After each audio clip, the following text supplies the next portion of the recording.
Media Jepang tak biasa-biasanya gelisah jelang berhadapan dengan timnas Indonesia di kualifikasi Piala Dunia 2026 Juni mendatang. Padahal, posisi Jepang di babak kualifikasi ini tergolong aman karena mereka sudah dipastikan lolos ke putaran final Piala Dunia 2026.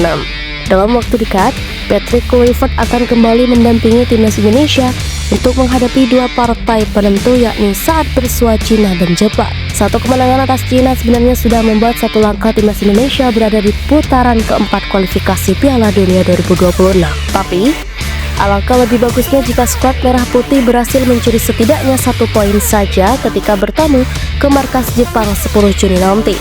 Apabila semua rencana tersebut terrealisasi, maka timnas Indonesia kemungkinan bakal finish di urutan 4 teratas atau berkesempatan lolos ke putaran berikutnya. Maka dari itu, pelatih Patrick Kluivert diharapkan bisa mempersiapkan skuad Garuda dengan sebaik-baiknya, termasuk terus memantau pemain diaspora. Di sisi lain, Jepang sebagai lawan timnas Indonesia dalam lanjutan kualifikasi Piala Dunia 2026 bulan Juni mendatang justru sedang gelisah.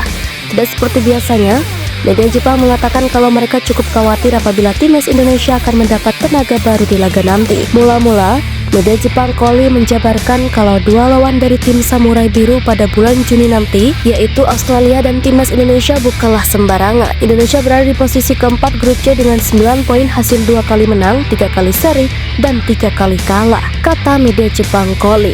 Dua pertandingan kualifikasi tersisa akan melawan Australia dan Indonesia pada bulan Juni. Lanjutnya, namun mereka cukup mengkhawatirkan progres bertambahnya pemain naturalisasi yang selama ini kerap dijadikan senjata utama oleh PSSI dan timnas Indonesia.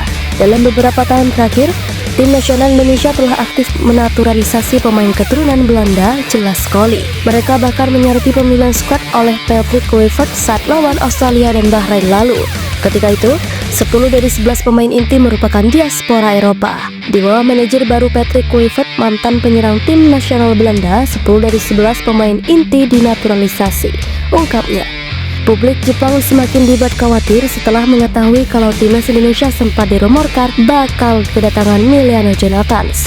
Akan tetapi, Ketua Umum PSSI Erick Thohir buru-buru menanggapi kabar tersebut dan mengatakan jika pihaknya belum berkomunikasi dengan Emiliano Jonathans. Presiden Federasi Sepak Bola Indonesia Erick Thohir mengatakan tidak ada rencana untuk menyambut pemain naturalisasi baru, pungkas Koli. Keyakinan pelatih timnas Indonesia Hajime Moriyasu terhadap potensi timnas Indonesia perlahan-lahan mulai terbukti di lapangan.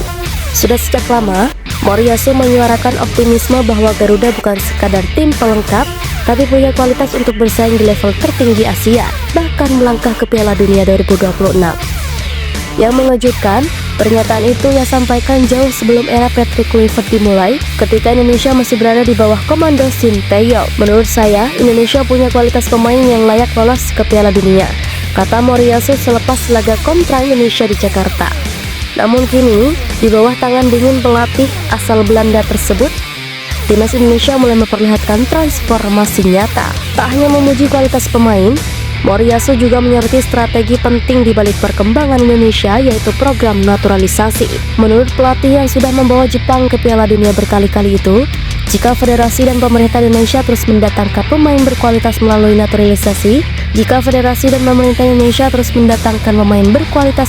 naturalisasi, maka peluang lolos ke Piala Dunia akan semakin besar. Jika federasi dan pemerintah terus melakukan naturalisasi kemudian mendapat pemain berkualitas, saya rasa kans timnas Indonesia lolos ke Piala Dunia akan lebih besar di masa depan, lanjut Moriyasu tanpa ragu. Meski sempat dihantam kekalahan menyakitkan 1-5 dari Australia, Indonesia tak butuh waktu lama untuk bangkit. Gol tunggal oleh Romeni ke gawang Bahrain di Stadion Utama Gelora Bung Karno menjadi titik balik. Kemenangan 1-0 itu tak hanya menghidupkan peluang lolos, tetapi juga menjadi simbol bahwa timnas Indonesia kini sudah punya mental juara. Saat ini, skuad Garuda mengoleksi 9 poin dan terus menjaga asa untuk lolos dari grup C, dipimpin oleh Kapten tangguh Jay Itzes dan diperkuat oleh para pemain top seperti Miss Hilgers, Tom Haye, Marcelino Ferdinand, hingga oleh Romeni. Timnas Indonesia tak lagi bisa dipandang sebelah mata. Kehadiran pemain keturunan yang berkarir di Eropa telah mengubah wajah Garuda menjadi lebih solid, disiplin, dan taktis. Kombinasi pemain lokal dan naturalisasi menjadikan skuad Kluivert salah satu yang paling lengkap dalam sejarah sepak bola nasional. Meski begitu, tidak semua pihak yakin jalan Indonesia akan mulus. Beberapa pelatih rival di grup menyebut bahwa konsistensi dan mental di laga besar masih jadi pekerjaan rumah utama. Namun Garuda terus menunjukkan progres nyata. Dengan 2 laga tersisa melawan Cina dan Jepang, Indonesia hanya membutuhkan 4 poin untuk mengamankan posisi 4 besar dan melaju ke babak kualifikasi keempat. Capaian ini akan jadi sejarah pertama bagi sepak bola tanah air. Jepang sendiri sudah memastikan tiket ke Piala Dunia 2026. Tapi yang jadi sorotan adalah apakah prediksi Moriyasu soal Indonesia akan benar-benar terbukti? Waktu yang akan menjawab.